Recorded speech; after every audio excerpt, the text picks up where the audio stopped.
একটি মেয়ে মাঠের মধ্যে খেলা করছিল। হঠাৎ কি যেন একটি ছায়ার মতো দেখতে পেল। মেয়েটি কৌতূহলী হয়ে বারবার এদিক সেদিক ঘুরে দেখতে লাগলো। মেয়েটি অনেক ছোট ছিল, তাই ভূত বলে কিছু আছে বা ভূত দেখলে ভয় পেতে হয় এই বিষয়টাই সে জানতো না। এরপরের ঘটনা ভিডিওতে দেখতে থাকুন। এই বাবু শোনো, আমার সাথে তুমি আসো, তোমাকে অনেক ম্যাজিক দেখাবো।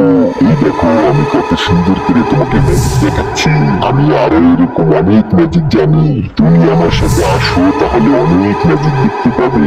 তখন ভদ্রমের মতো আমার সাথে আসো। হ্যাঁ আসো আসো আসো আসো আসো আসো আসো আসো আসো আরেকটু আসো, দেখো কি সুন্দর ম্যাজিক দেখাচ্ছি তোমাকে।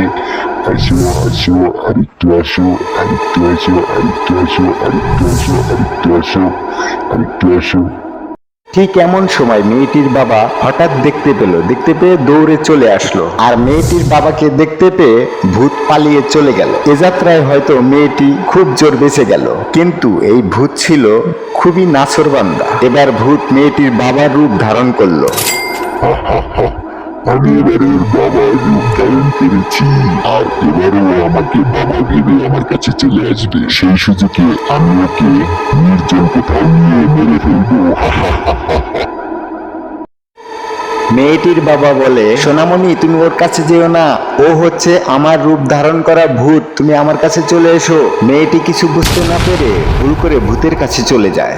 আর ভূত মেয়েটির বাবাকে জাদুর আগুন দিয়ে অজ্ঞান করে যায়। মেয়েটির বাবা জ্ঞান ফেরার পর দেখতে পায় তার মেয়েকে নিয়ে ভূত চলে গেছে।